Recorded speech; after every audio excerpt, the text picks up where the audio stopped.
Des ténèbres à la lumière de Jésus-Christ. Témoignage pour la gloire de Jésus-Christ. 1. Mon enfance.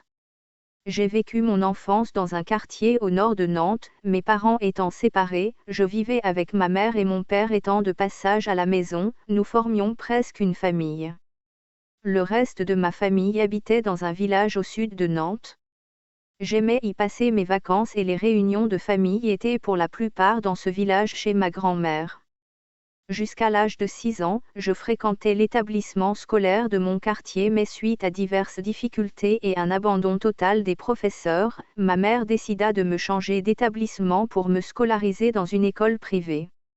Le changement fut radical mais positif, la rigidité des professeurs et de l'enseignement m'apprit la rigueur et la discipline.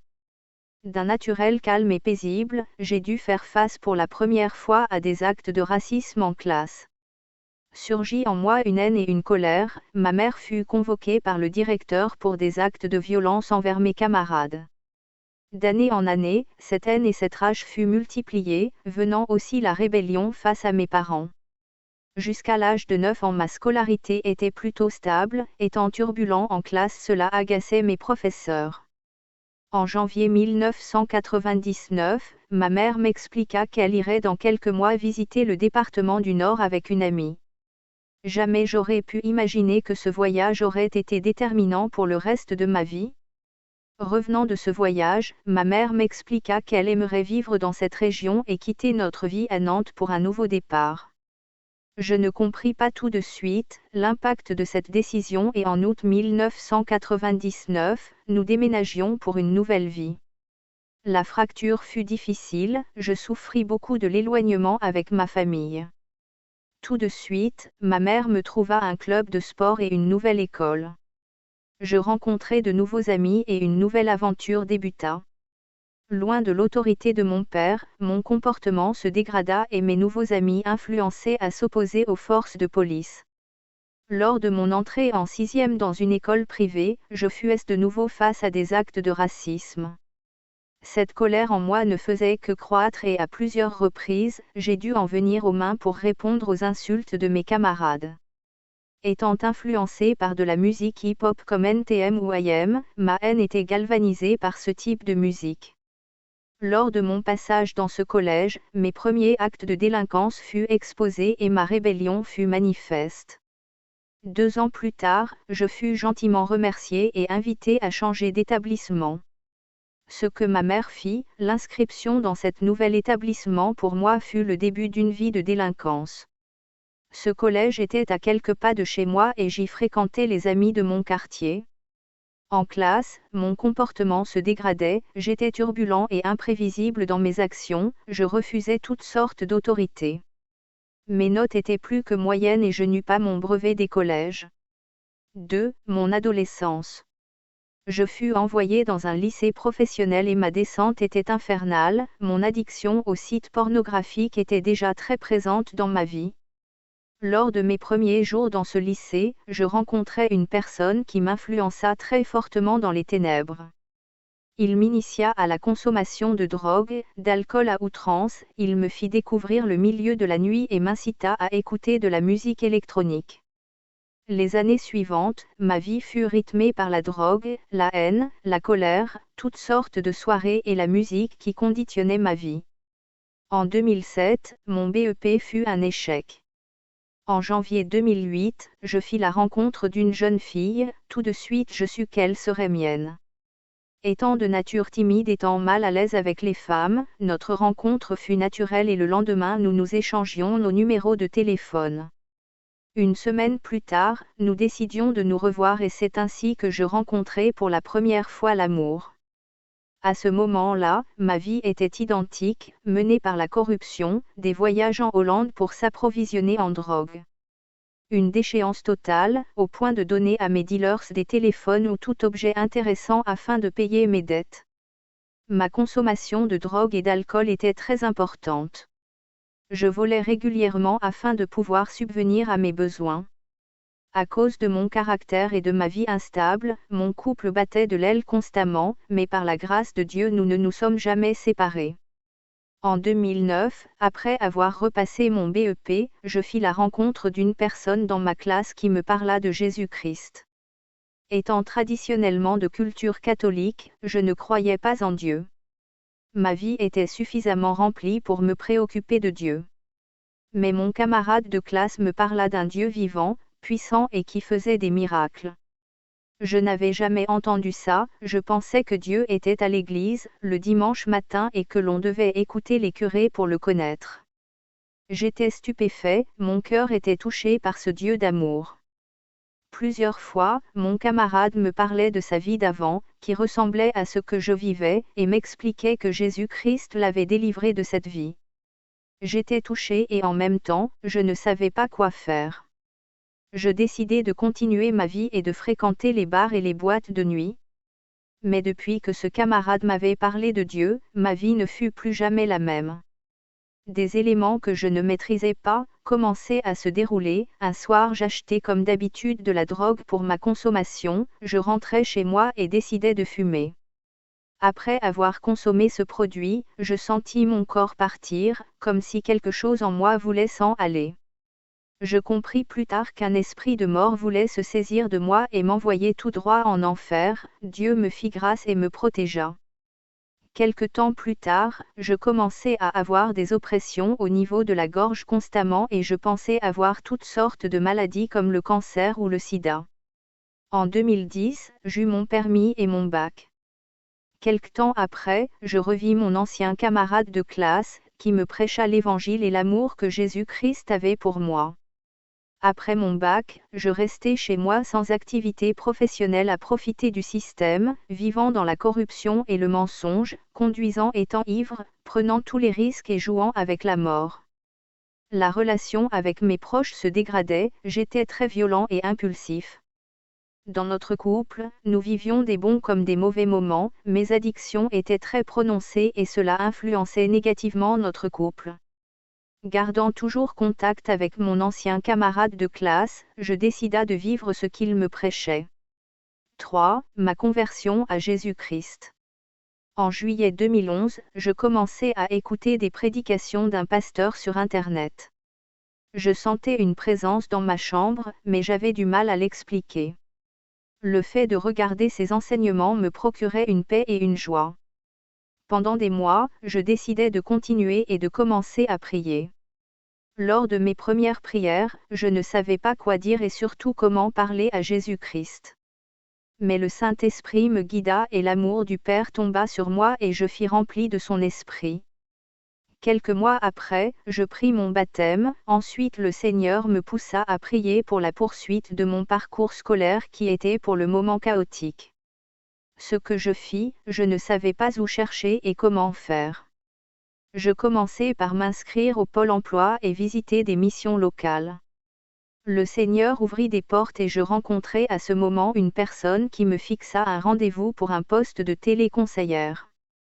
Lors du rendez-vous avec la directrice du centre de formation, la présence de Dieu était manifeste et sans que la directrice sache comment ni pourquoi. Elle me proposa de faire un BTS en alternance dans une entreprise, j'acceptai tout de suite et en juillet 2012, je fis mon entrée dans ce BTS. Ayant donné ma vie à Jésus-Christ et ayant une vie de prière. Par manque de connaissance et de persévérance, ma vie était soumise au péché sexuel, à l'alcool et la drogue. Plus je voulais me rapprocher du Seigneur et poser des actes de foi, plus le monde des ténèbres était révolté contre moi. Pendant plusieurs mois, un démon nommé femme de nuit venait dans mes rêves et avait des relations sexuelles avec moi. Lorsque je me réveillais, mes vêtements étaient souillés, comme si j'avais une relation sexuelle dans le monde physique. En novembre 2012, le Seigneur me délivra de ces esprits de colère et de débauche. En septembre 2013, j'étais libre, cet esprit qui me poussait à consulter des sites pornographiques avait été chassé, non par un pasteur mais par la puissance du Saint-Esprit, dans ma chambre.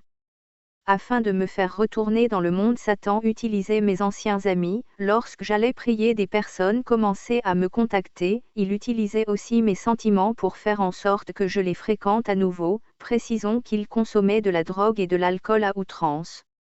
Non pas que le Seigneur ne veuille pas qu'ils se tournent vers lui, mais nous devons savoir avec qui nous marchons et quelle influence ils peuvent avoir sur nous. Veillez et priez, afin que vous ne tombiez pas dans la tentation, l'esprit est bien disposé, mais la chair est faible. Matthieu 26, 41. 4. La vie avec Jésus-Christ mon Dieu. Par la grâce de Dieu en juillet 2014, il me fit avoir mon BTS. Ensuite le Seigneur me montra que l'église ADD que je fréquentais ne vivait pas la vie de l'esprit, la simplicité de l'évangile et que la tradition des hommes et l'intellectualisme étaient dans les cœurs. L'été 2014, je décidai de me séparer de cette église mais je restais en contact avec des frères en Christ. Principalement, mon ancien camarade de classe. Le Seigneur me remplit de son esprit davantage et me donna la grâce de parler en langue et d'avoir des visions et des songes, chose que je n'avais jamais expérimentée auparavant.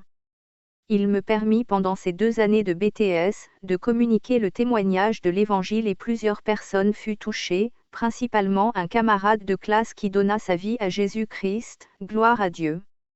Étant toujours en couple, le Seigneur nous ouvrit les yeux sur son amour et nous fûmes visités de multiples fois par sa présence. Il nous donna l'intelligence pour les finances afin de meubler notre futur appartement, près de 5 000 € sans crédit. Il nous garda dans la sainteté afin que nous soyons purs jusqu'au mariage. Le message de l'Évangile fut porté dans ma famille, ma mère qui était attachée à l'Église catholique et à Marie. Vous abandonnez le commandement de Dieu, et vous observez la tradition des hommes. Il leur dit encore, vous anéantissez fort bien le commandement de Dieu, pour garder votre tradition. Marc 7, 8. Elle comprit que toutes ces choses étaient des traditions d'hommes et non pas la doctrine de Jésus-Christ enseignée dans sa parole. Lors d'une opération, le Seigneur la visita et elle décida de lui donner sa vie. Dans notre couple, le Seigneur nous conduisit et petit à petit, il nous relevait sa parole et la profondeur de son amour. Étant toujours en contact avec mon ancien camarade de classe, nous décidions de rapper pour Dieu. Nous avions tout le matériel pour créer des musiques et chanter. C'est ce que nous avions fait pendant plusieurs années de 2012 à 2014. Un album a été sorti en 2013, mais depuis nous avons compris, par la grâce de Dieu, que le mélange avec les choses de ce monde ne sont pas possibles. Plusieurs chantres adorent Dieu avec des sonorités inspirées par le monde. Certains sont là pour se faire un nom, d'autres sont sincères dans leur démarche, mais le mélange avec les ténèbres est incompatible. Ne vous mettez pas avec les infidèles sous un joug étranger. Car quel rapport y a-t-il entre la justice et l'iniquité? Ou qu'y a-t-il de commun entre la lumière et les ténèbres? Quel accord y a-t-il entre Christ et Bélial? Ou quelle part a le fidèle avec l'infidèle? 2 Corinthiens 6h14. En 2015, le Seigneur m'a guidé dans une entreprise de transport en tant que téléconseillère pendant 7 mois. Durant cette période, il s'est puissamment révélé et m'a fait comprendre dans quel temps nous sommes. Qu'il revient bientôt et qu'il fallait se préparer à son retour, je n'avais pas du tout conscience de cela. Il m'a révélé par sa grâce, le monde des ténèbres et son influence sur le monde politique, économique et religieux. Il a insisté sur le fait que l'Antichrist viendra bientôt faire son apparition et que toutes les religions vont s'assembler pour en faire qu'une. La majorité des églises protestantes se joindront à ce mouvement diabolique. L'expérience dans cette entreprise m'a permis d'avoir un nouveau contrat dans une autre enseigne similaire, qui se conclura quelques mois plus tard par un CDI. En août 2015, le Seigneur nous a indiqué que nous devions nous préparer à notre mariage pour le mois de septembre 2016. C'est ce que nous avons fait par sa grâce, il nous a poussés à mettre de l'argent de côté pour payer tous les frais, près de 10 000 € ont été ainsi collectés pour préparer ce mariage. Le Seigneur nous a bénis et a conduit toutes choses parfaitement. Satan a été fortement opposé à ce mariage. Du jour où la date a été validée à la veille, il s'est acharné sur notre couple, mais notre Dieu Tout-Puissant, le Créateur de toutes choses, nous a protégés et a accompagnés dans cette œuvre merveilleuse. L'ange de l'Éternel campe autour de ceux qui le craignent, et il les arrache au danger. Psaume 34, 7. Aujourd'hui, il nous apprend à être des disciples soumis à sa parole. nous vivons par sa parole et par la foi, il nous guide et nous fait grandir par son esprit.